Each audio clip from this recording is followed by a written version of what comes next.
मिर्जापुर के सब्जी बाजार में गोलगप्पे बड़ी फेमस थे।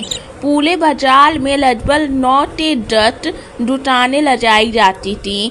सभी दुकानों पर एक ही तरीके थी, एक ही स्वाद के गोलगप्पे मिला करते थे।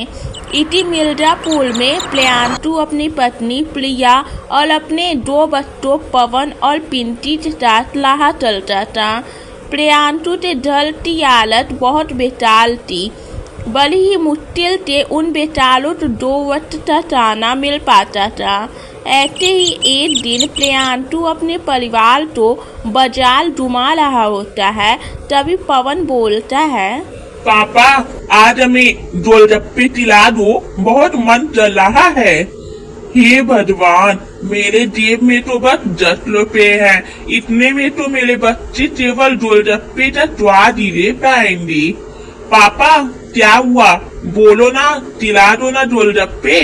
पापा पापा हाँ बेटा, चलो अभी खिलाता हूँ। इतना कहकर प्रियांशु अपने बच्चों और प्रिया को गोलगप्पे वाले के पास लेकर जाता है, जहां पवन और पिंकी 10 रुपए के गोलगप्पे चाहते हैं और स्वाद लेते हुए बोलते हैं, अरे वाह, मजा ही आ गया, कितने स्वादिष्ट गोलगप्पे थे। 2 ही मिले, पर कोई बात नहीं, कम से कम पता तो चला कि स्वाद कैसा होता है। हाँ पिंकी, तू सही कह रही है, बहुत ही मजा आया गोलगप्पे चाटल। गोलगप्पे चाटल वे लोग घर आ जाते हैं और आराम चलने लगते हैं।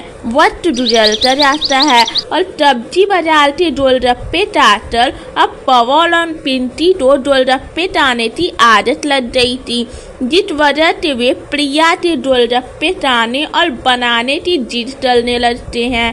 ऐसे ही एक लाख बच्चों को सुलाने के बाद प्रिया प्रियांशु से बात कर रही होती है, तभी वे बोलती है, सुनिए जी, बच्चे गोलगप्पे खाने की जिद कर रहे हैं।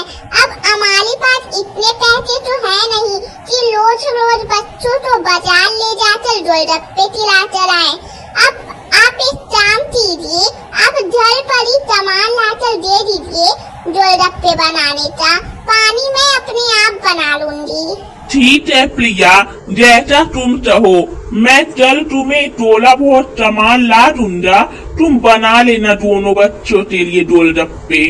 ऐसे ही अगले दिन प्रियांशु अपने सही अनुसार पवन और पिंकी के लिए गोलगप्पे बनाने का सामान लेकर प्रिया को दे देता है, जिसके बाद प्रिया बहुत मेहनत के साथ बच्चों के लिए गोलगप्पे बनाती है, साथ ही इमली का चटपटा पानी भी बनाती है।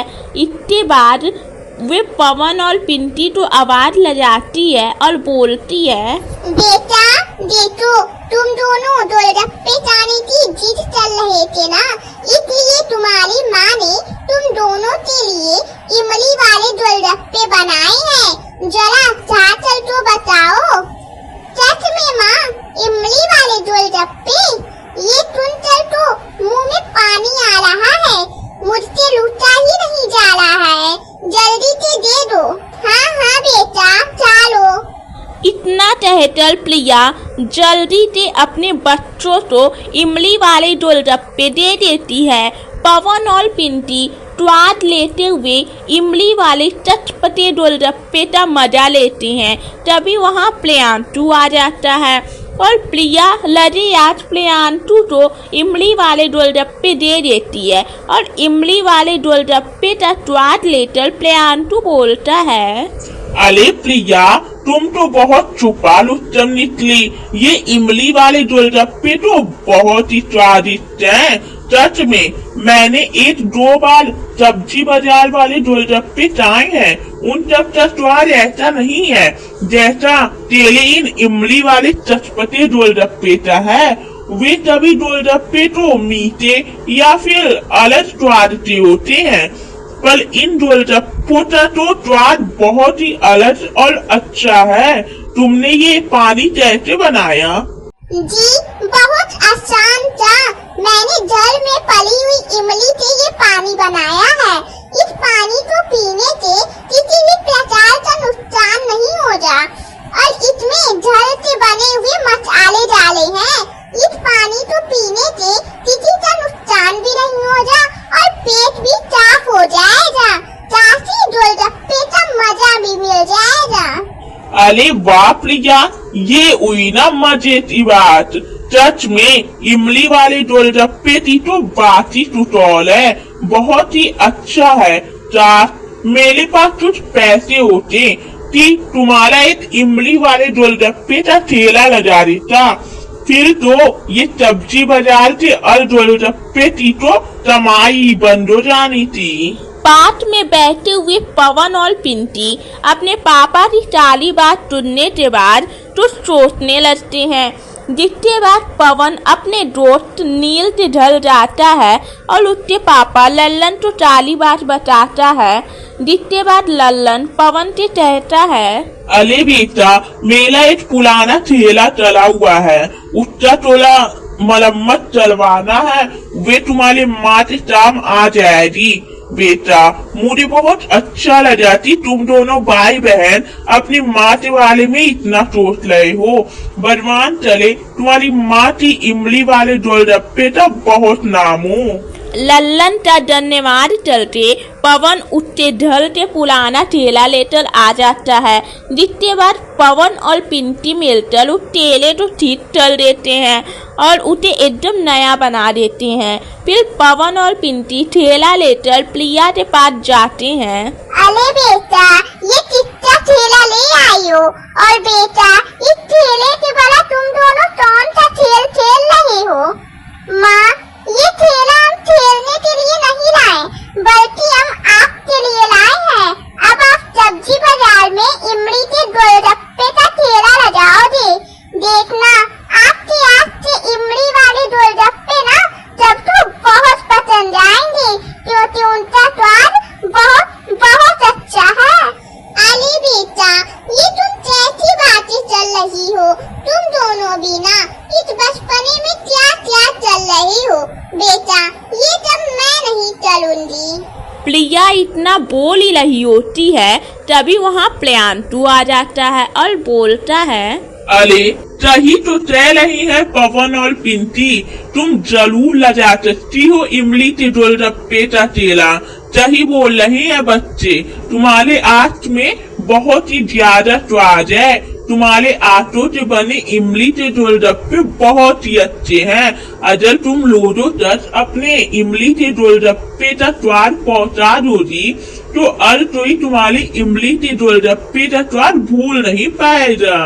अपने बच्चों और पति के बोलने के बाद प्रिया सब्जी बाजार में दलीव इमली के गोलगप्पे नाम के ठेला लगाना शुरू कर देती है। क्योंकि तभी गोलगप्पों का स्वाद एक ही रहता था, इसलिए लोग प्रिया के इमली वाले गोलगप्पे को बहुत पसंद करने लगते हैं। प्रिया न केवल सब्जी बाजार में बल्कि हर जगह इमली के गोलगप्पे लगाने लगती है। प्रिया की कामयाबी को देखकर आसपास के गोलगप्पे वाले उससे जलने लगते हैं। जिसके बाद सभी गोलगप्पे वाले मिलकर प्रिया के गोलगप्पे वाले ठेले को बंद कराने का प्लान बनाने लगते हैं। ऐसे ही एक दिन एक औरत प्रिया के ठेले पर आती है और बोलती है, अरे बहन, जरा गोलगप्पे खिला दो एक प्लेट। जी जी, अभी खिलाती हूँ। वाह वाह, क्या स्वाद है गोलगप्पे का। आज तक मैंने इतने अच्छे गोलगप्पे नहीं खाए। जी जी, बहुत बहुत धन्यवाद। ग्राहकों को बस उनके मन के मुताबिक स्वाद मिल जाए, इसकी ज्यादा खुशी और कहाँ मिलती है एक दुकानदार को। और गोलगप्पे खिला दूँ आपको? जी नहीं, बस धन्यवाद। इतना कहकर वे औरत वहाँ से जाने लगती है, पर टूट झूल जाकर वे बेहोश हो जाती है। उस औरत के बेहोश होते ही बाजार में भीड़ लग जाती है। किसी तो समझ में नहीं आता कि हुआ क्या। तभी ये गोलगप्पे वाला उस औरत के मुंह पर पानी डालकर उसे होश में लाता है। जिसके बाद वे औरत बोलती है, अरे ये प्रिया के गोलगप्पे का खाने का नतीजा है। कोई भी इसके इमली वाले गोलगप्पे मत खाना। अरे ये जहर मिलाती है, जहर। इसके गोलगप्पे को खाने की वजह से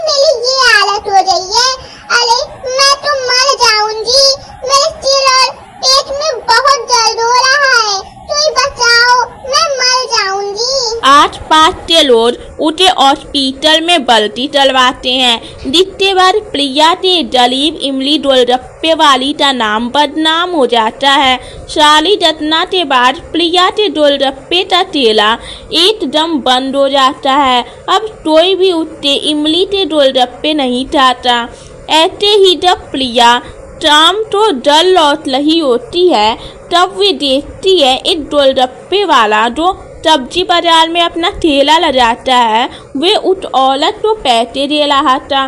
जो औरत उस दिन बेहोश हो गई थी। तभी वे आदमी बोलता है, तुमने बहुत ही अच्छा काम किया है, ये लो ये उस काम की कीमत। तुमने प्रिया को अच्छा फंसाया।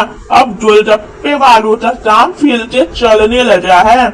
अब प्रिया के गोलगप्पे तो कोई नहीं पूछता और हम सबकी दुकानदारी वापस से चलने लगी है। हम उसका ठेला भी बाजार से हटवा देंगे। उसके बाद हम सब तराज हो रहा सब्जी बाजार के ऊपर।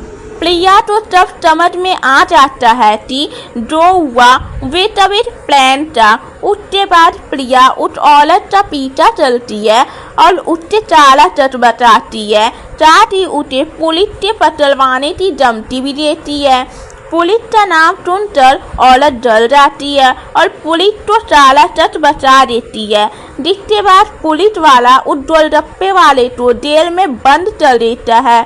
जिसके बाद सच्चाई सबके सामने आ जाती है और एक बार फिर से प्रिया का दलीप इमली गोलगप्पे वाली का ठेला चलने लगता है और हर कोई चटपटे गोलगप्पे का मजा लेने लगता है।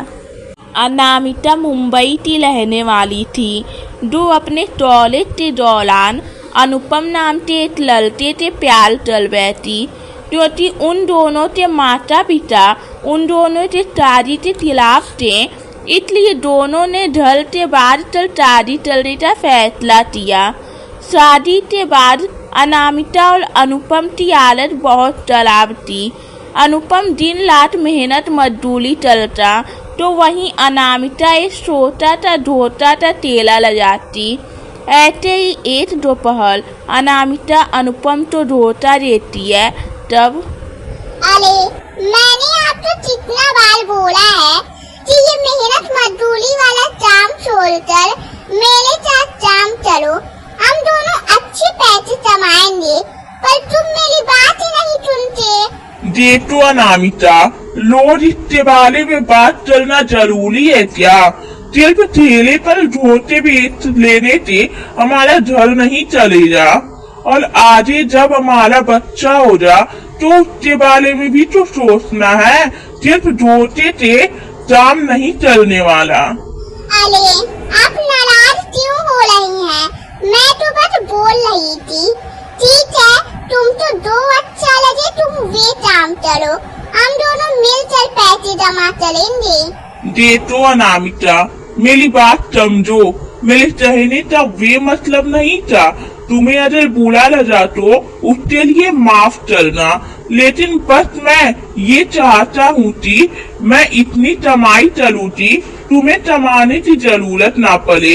जहाँ तुम आराम से जिंदगी जी रही थी और जहाँ मुझसे प्यार करते तुम्हें जलीबी में आ गई। तुम कैसी बात कर रही हो? मैंने आपको जब बोला कि मैं खुश नहीं हूँ, मैं बहुत खुश हूँ। अमीरी में जलेबी में क्या लगता है? हम दोनों में बहुत प्यार है और मैं इसी में बहुत खुश हूँ।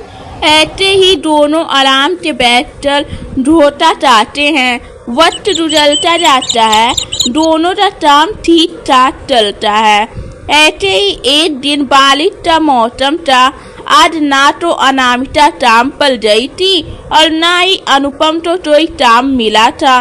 दोनों ही अपने घर में बैठे बारिश का मजा ले रहे थे कि तभी उनके दरवाजे पर एक बाबा आकर बोलते हैं, बिच्छा जे ही। इतने बरसात में भी इन बाबा लोगों को चैन नहीं है। ये भीख मारने पहले आ जाते हैं। तुम हर बात पर नाराज क्यों हो जाते हो? लूटो, मैं देख कर आती हूँ। बिच्छा जे ही, बेटा कुछ खाने तो दे दो। बाबा, आप इतनी बारिश में क्यों घूम रहे हैं? बेटा पापी पेट का सवाल है, भूत भी तो मिटानी है, फिर सर्दियों या बरसात हो या प्रकृति का कोई भी नियम हो। मैं समझती हूँ भूता रहना कितना मुश्किल है, लुटो मैं कुछ लेकर आती हूँ। क्या जरूरत है देने की, यहाँ हमारे टूटते ताने लाले पड़े हैं, तुम हो कि इनको देने में लगी हो। अरे इतने अच्छे चाहते तो हैं, ये तुझ टमाटर चाह नहीं सकते, इतनी बारिश में ये लोगों से ढल ढल मारने जा सकते हैं, लेकिन तुझ टमाटर चाह नहीं सकते। अरे बेटा, मैं तो अलादों से मजबूर हूँ, तू मुझे एक रोटी खिला दे, भगवान तुझे 10 दे जा। ये अपनी मारने वाली बातें अपने पार्टी लगतो, भगवान रोटी नहीं देता, मेहनत से कमानी पड़ती है। अरे तुम नाराज क्यों हो रहे हो, एक रोटी देने में क्या चला जाएगा। तुस नहीं डोरी तुम, चुपचाप अंदर चलो समझी, और दरवाजा बंद कर दो। बाबा जी आप जाइए यहाँ से। इतना कहकर अनुपम उठ बाबा तो भजा देता है और अनामिका तो अंदर बुला लेता है। अनामिका तो अनुपम का ऐसा व्यवहार देखकर बहुत बुरा लगता है, जिसके बाद वे किसी काम का बहाना बनाकर पॉलिथीन में थोड़ा सा सब्जी और रोटी रखकर बाहर चली जाती है और उठ बाबा तो जैसे तैसे ढूंढ कर दे देती है। बाबा मेरे पति को माफ कर देना, आज भी काम पर नहीं रहना, इस वजह से थोड़े नाराज हैं। तू झूठ रहे बेटा, तू झोटा बनाने का काम चलती है ना। ये सब आपको कैसे पता। मैं सब जानता हूँ, तू अपना घर परिवार सब तू छोड़ कर आई है, लेकिन फिर भी तुझे जिंदगी से या अपने पति से कोई शिकायत नहीं है, बहुत अच्छी है तू। अरे बाबा आप तो समझदारी बाबा निकले, और खाना चाहोगे ले चलाऊं। नहीं बेटा, मैं जानता हूँ ये खाना भी तेरे इच्छा है जो तूने मुझे दे दिया, भगवान तुझे हमेशा इतने दुगना 3 गुना ही देगा। इतना कहकर बाबा वहाँ से चले जाते हैं। अनामिका तो बाबा की बात सुनकर ऐलानी और टूटी होती है, जिसके बाद वे ढल जाती है। जहाँ अनुपम तो पता चल चुका था कि अनामिका झूठ बोलकर गई है। अनामिका अनुपम से माफी मांगती है और उसे सारी बात बताती है, जिस पर अनुपम बोलता है, तुम भी अनामिका किसी से भी बातों में आ जाती हो, सब नकली बाबा होते हैं। तुम बाजार के बीच में ठेला लगाती हो, लोग कितने लोग आते जाते तुम्हारा चेहरा और तुम्हें देखते होंगे, ऐसे ही इन्होंने भी देख लिया होगा और हमारे घर की हालत देख कर उन्हें पता चल ही गया होगा कि हमारे हालात कैसे हैं। ऐसे ही किसी की बातों पर यकीन नहीं करते, अगर किसी से ऐसे ही आशीर्वाद दे देने से काम चल जाता ना, तो फिर किसी को भी काम चलने की जरूरत नहीं पड़ती। तब चमत्कारी बाबा से ही आशीर्वाद ले लेते हैं। इतना कहकर अनुपम वहाँ से चला जाता है, पर अनामिका के दिमाग में उस बाबा की सारी बातें घूमती रहती हैं। अगले दिन जैसे ही अनामिका अपने धोते के टेले पर पहुंचती है तो देखती है कि सभी ग्राहक पहले से ही उसके हाथ से बने धोता टाने के लिए तैयार बैठे हुए हैं। अनामिका जल्दी से सारा सामान तैयार करके फटाफट धोता बनाकर देती है और तुझसे कहती है, आज तो कमाल हो गया, मेरे ठेले पर पहले से ही ग्राहक आकर चले हैं धोता टाने के लिए, लगता है बाबा की दुआ काम चल गई। इतना कहकर अनामिका बाकी के कामों में लग जाती है और सारा दिन अनामिका का जलीब धोता का तेला तो बच्चे से चलता है और अनामिका की अच्छी कमाई होती है। अनामिका सारा पैसा लेकर घर जाती है और अनुपम के सामने फिर से बाबा की बात चलती है और बोलती है, अरे तुम मानो या ना मानो, उस बाबा का आशीर्वाद लग गया है हमें। अनामिका, मैंने तुमको उस दिन भी समझाया था ना, ऐसे बाबा नकली होते हैं, ये जब तुम्हारी मेहनत की कमाई है, बार बार ये बाबा तो भेष बदल कर नहीं आया ना तुम्हारे पास खाने के लिए। हर चीज तो बाबा से मत जोड़ो। अनुपम की बात सुनकर अनामिका चुप हो जाती है और तभी अनुपम के सामने उस बाबा की बातें नहीं चलती। जहाँ एक तरफ अनामिका का दलीप ढोटा वाली का चेला अच्छा चल रहा था, वहीं अनुपम तो काम मिलना बिल्कुल बंद हो गया था, जिसकी वजह से वे बहुत परेशान हो गया था। और कोई अनुपम तो अनामिका की कमाई को लेकर ताने मारने लगा था, जिस वजह से अनुपम का दिमाग बहुत ज्यादा खराब होने लगा था। ऐसे ही एक दिन जब वे इन सब से परेशान होकर एक पेड़ के नीचे बैठा हुआ था, तभी वहाँ फिर से वही बाबा आते हैं और कहते हैं, क्या हुआ बेटा, तेरा काम नहीं चल रहा? तेरी बीवी की कमाई तो बहुत अच्छी चल रही है। क्या कहता है बेटा? हम सब बाबा नस्ली होते हैं बेटा। सच है तो झूठ भी है, अच्छा है तो बुरा भी है, अजल आता है तो निराशा भी है, इसलिए अजल चाहे तो चमत्कार भी है बेटा। अल जादू नस्ली नहीं होता। जा अब अल दिन तेरे जल में बस टूटियां ही टूटियां होंगी। तेरी बीवी बहुत अच्छी है, अपनापन और भूतों का पेट भरना उसकी सबसे बड़ी अच्छाई है। तू इतना कहकर बाबा वहाँ से चले जाते हैं। तभी एक आदमी अनुपम के पास आता है और उसे मजदूरी करने के लिए काम बताता है। ये सब देखकर अनुपम तो अपनी गलती का पछतावा होता है, जिसके बाद वे भाजा भाजा अनामिका के दुकान पर जाता है, जहाँ अनामिका के आज का धोता ताने के लिए ग्राहकों की लाइन लगी हुई थी। ये सब देखकर अनुपम तो बहुत अच्छा लगता है और वे मन ही मन बोलता है, हे भगवान मुझे माफ करना, मैं तेरे चमत्कार तो नहीं समझता था, लेकिन अब मुझे सब समझ में आ गया है। कभी भी मुझे वे बाबा मिले तो मैं उनका धन्यवाद जरूर करूंगा। उस बाबा के आशीर्वाद से सच में हमारी किस्मत बदल गई। अनुपम तो देखकर अनामिका उसे आवाज लगाती है, जिसके बाद दोनों पति पत्नी धोता बनाते हैं और तभी ग्राहकों को धोता देते हैं।